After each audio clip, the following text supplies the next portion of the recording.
Okay, so today we're gonna learn about 3 things. Number 1 is the impact of bullying. Number 2 is the abuse of power. And number 3 is the importance of culture. I know there's so many reaction videos about this already, but take note, this is our deeper version of a reaction video. Something not talked about yet before. Yes, you're right, I got bullied for, and if you want to know the story about it and what was the impact in my life, please watch until the end of the video.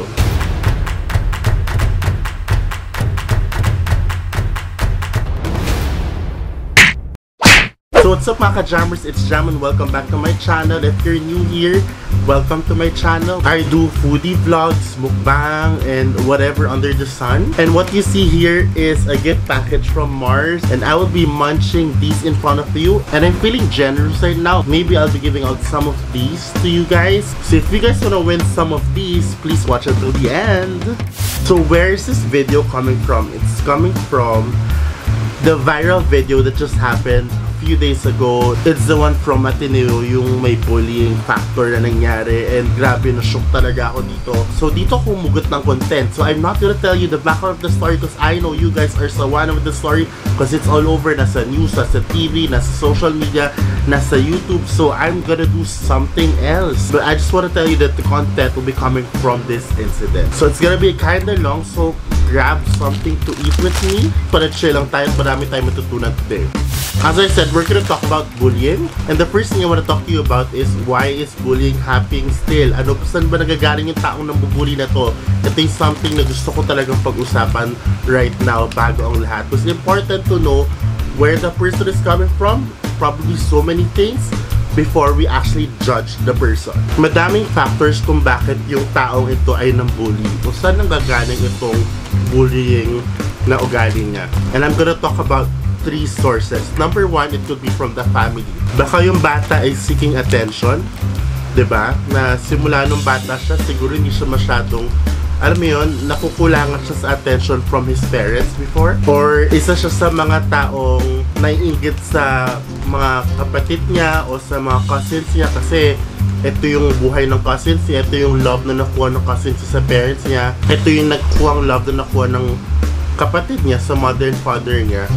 Versus what he's having, he tends to compare things na feeling niya, alam mo yun, hindi siya talaga pinagtutuunan ng pansin. At ulit nakikita ko sa family is how the family actually sets the mind of his or her kids. Tinuturoan ba siya ng proper mind setting? I don't know, kasi pwedeng dun siya nagagaling eh. Pwedeng ba kasi hindi siya nasasabihan ng, anak, I love you, I care for you, diba? Or, anak, you're enough for me, anak, you're like this, you're like that. May impact kasi yun eh, paano lumaki yung tao sa family, paano in-embrace ng family yung mga anak niya. This can be one factor kung bakit yung ganito yung kid. Next factor will be the ones sa taekwondo team nila. Maybe doon siya na-empower. Again, what I see there is improper coaching, diba? I can see there is kulang sa program siguro nila, siguro I'm not sure yung proper mindsetting. Pero sinabi naman daw nila yung mga restrictions o yung purpose of martial arts or whatever that you call that. Pero I guess with what happened the incident, kulang pa rin sila or hindi impactful yung mindsetting na binigay nila doon sa mga students nila. So I guess it's also boils down to improper coaching or lack of coaching talaga. Maybe it's something that they need to really improve on. Kailangan nila pagtuunan ng pansin. Kasi I know self-defense is what they teach. Pero kasi with what happened, naging iba yung message dun sa bata. Which is that's why, pag nasa school siya, he feels powerful. He's trying to prove something. And what they said, baka laking factor nung may kapit siya. And bullying for that person becomes a fulfillment for him. And if it's not corrected as soon as possible, it can go worse. Regardless of the age, sinasabi nila, you don't wanna comment so much because he's still a kid. But regardless of the age, guys, yung nangyari doon sa incident is unacceptable. Physical yun eh. The victim did not deserve that. Okay? Did not deserve that. Regardless if it's physical or just verbal, still violated yung person. That is so bad. No excuse. And I'm very sure na nandun sa tatlong yon yung gap kung bakit nangyari to. And yes, medyo nakakaawa dun sa school o kaya dun sa taekwondo team na medyo bumabay image because of what happened. Yes, nakakapangit yung reflection sa parents kung paano pinalaki yung kid. Pero wala eh. Meron talagang gap kung bakit nangyari yun at nandoon yun. Wala tayong magagawa. That's the reality. So we talked about where is this person coming from, saan ang galing tong urge na to. Now we're gonna talk about why is it still happening, why is it recurring. I heard it didn't happen just once, I heard it happened like 3 times or more, and I believe na madami pang hindi na film doon, and I believe na talagang tuloy-tuloy ang bullying na nangyayari sa kahit anong school naman. So the question is, why is it still happening? There's so many reasons why nangyayari pa rin to sa nakikita ko as a student before. Number one, let's talk about the students first, sa lugar ng mga students. First, because number one, they're so scared to report about it. Baka kasi sila ang next in line. Second is, wala silang choice kasi may kapit, hindi rin sila papakinggan eventually. Third is, they want to be liked by that bully kaya hindi sila nagsusumbong. Para protektado sila, akala nila, hindi sila gagalawin kasi alam ng bully na supportive sila sa kanya. So yun yung mga factors na nakikita ko sa side ng mga students. Para naman sa side ng school, number one is poor monitoring. I'm sorry. Now in terms of security, nasaan yung roving security? Nasaan yung mga janitors nung nangyari yung incident na yun? Hence, it says or it tells me na kulang sila sa systems. These are systems that need to be improved. Diba? Dapat hindi nangyari yon. Dapat naagapan ng school yon. To think that it's a recurring issue also. And I'm very sure that they're aware of it. Isa pang factor is poor guidance. Baka yung program ng guidance counselor can be improved instead of just meeting them once or twice a year. Baka kailangan may mga regular one-on-one sessions talaga, especially to the people who has records already para ma-improve yung life. Maybe sa approach or whatever, or I don't know if it's skill. Next is discipline. Kung may discipline yung school, kung nakaka-capture lahat, bakit may nakakalusot pa rin? Bakit hindi takot yung estudyante gumawa ng such thing? And lastly, siguro isa pang factor sa school is yung top management or the heads or the principal.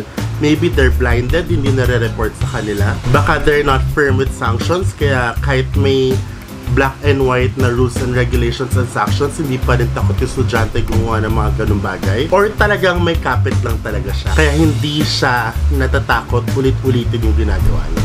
These are the things na nakita ko sa school. And lastly, yung victim. Of course, yung victim. Diba? Number one is, hinayaan niyang mangyari ito. Number two is, takot siya lumaban. He's scared to fight. Fight meaning ipaglaban yung pagkatao niya, not physically. Okay? There's so many ways to fight for yourself versus fighting for yourself physically.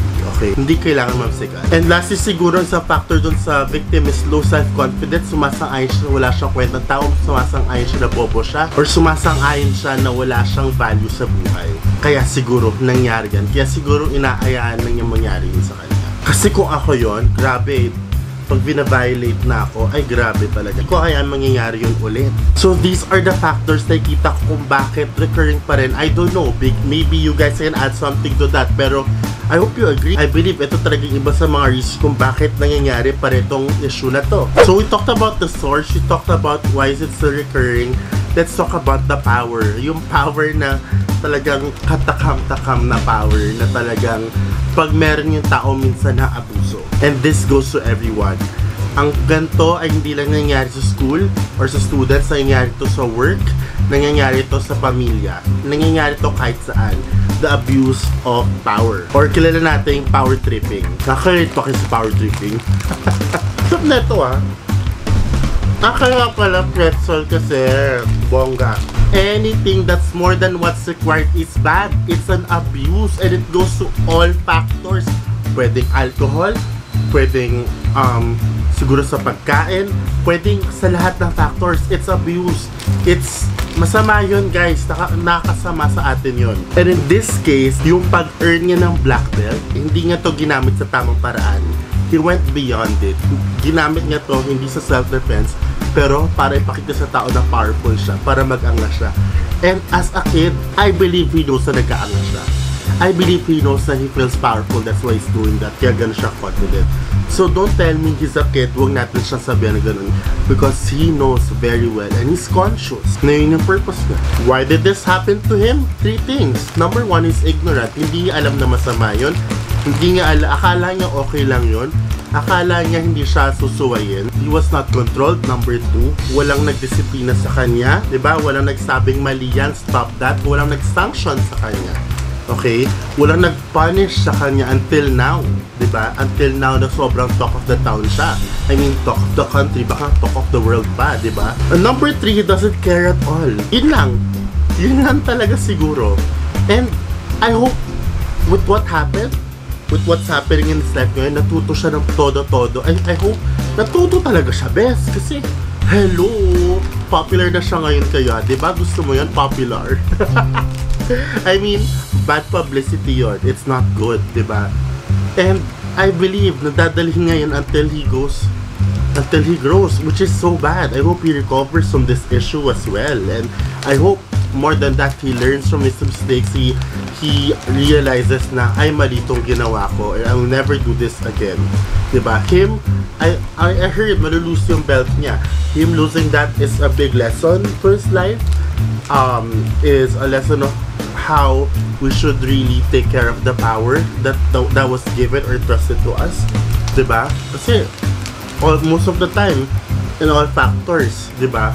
Miski ako, out of control tayo. So, we need someone to really make us stop there. And something has to happen minsan, sadly, before we learn or realize things. Always remember that bullying is like killing a person.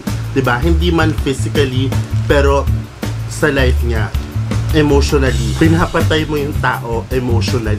Dadali niya yung sakit yun buong buhay niya. And to talk to you more about that, let's talk about the impact kung nabully ka. Ano bang impact nun? Well, I'm not gonna focus doon sa victim but also the one who bullied. Let's talk about the victim. Anong impact doon sa victim? Number 1, depression. Pwede siya magkaroon depression. Dalang-dala niya hanggang dulo yan, guys. Diba? Kung ano maging ugali niya when he grows up, ito yung magiging source kung bakit siya naging gano'n. Number 2, magkakatrauma siya. At alam natin yung trauma hindi basta-basta also, just like depression. And lastly, magkakaroon siya ng trust issues. And I know there's so much more, but what I wanna say is that may impact siya sa paglaki niya. Diba? It will affect his future self. Hence, I said na it's like you're killing the person already. Number 2, let's talk about the impact dun sa bully. Kung di siya na-correct, number 1, he can do worse things in the future. Baka makapatay pa nga siya in the future. Lalo na bata pa lang ginawa niya is physical na right away. What more in the future kung wala siyang stop doon, kung hindi siya mag-stop. Next is, pag nagka-kids siya, baka may inherit ng kids yung ugaling yun. Diba? Kasi nakita sa tatay ganito, baka ganun din ang gawin ng kids. Diba? We don't want that to happen to our kids, right? And lastly, blurry future. Dahil wala kang self-control, hindi ka natuto, and sa paglaki mo, you did worse things, hindi ka pa rin natuto. How will you find the right job? How will you grow at work? How will you get the right business? Paano? Baka nga kulong ka na lang after eh. Diba? Yun naman ang impact doon sa nagbubully pag hindi siya natuto doon sa ginawa niya. Diba? Sobrang laki. Ang laki ng impact na small things natin alam kung ano yung impact in the future. Ang laki pala. And these things, bata pa lang, we don't put a stop to that, it can be a cause of crime in the country in the future. Kaya tayo hindi nawawala ng crime rate. Kaya taas ng crime rate natin. Kasi small things like this, hindi natin kinurek right away. It starts small. Everything starts small until it goes big kung hindi mo na-control. Ganong kalaki yung impact kung ginawa niya pag hindi siya natuto doon. And we don't want these things to happen to him. I actually care for that person also, yung nagbubully, because I believe he lacks guidance talaga. I care, but I want him to learn from this also. We all know that bullying is inevitable, it happens, but it can be controlled. It can be stopped, diba? It can be lessened. It can be eliminated. And yes, it must be stopped. How? Through proper raising of the kid. Second, through proper discipline. And lastly, through proper mindset. Basically, yun lang yun. And to the bully and to the victim, always remember to learn how to love yourself. Always remember that you are valued and you are loved. Never feel incomplete. Okay? Never feel down because you are loved. Okay? Imposible hindi ka loved. Someone cares for you. You don't have to do such things just to prove yourself to other people. Because there is nothing to prove. You are more than enough. And always remember to respond properly. Okay? Fight for what's right, not for what's wrong. And when I say fight, it's not physical fight. And lastly, always remember that your actions today will speak about your future. So never do things now that you will regret in the future. Yes, as I said, I got bullied. As I promised, if you're here, I got bullied before. But I responded right. Hindi ako nanakit, hindi ako nagpaapak, but I responded through the right actions. Because I know how to fight for my right, because I know myself, how valued I am, how loved I am. And I made sure it will never happen again. Because I know how to stand to what's right. And it's not right for people to belittle me or to bully me. Because nobody deserves to be bullied. Everyone deserves to be loved and to love back. And speaking of loving back, as I promised, meron tayong giveaway. I can give these to you guys if you win. And all you guys have to do is share this video to your Facebook, tag me in this account, and comment down below your learnings sa video na to. The best answer will win. And don't forget to add this hashtag to your Facebook post. So that's all for me for today. Hope you guys learned a lot. I hope this one added value to you, and hope you guys really realize so many things right now. And I'll see you guys on the next jamming session only here in Jams Vlogs. Bye!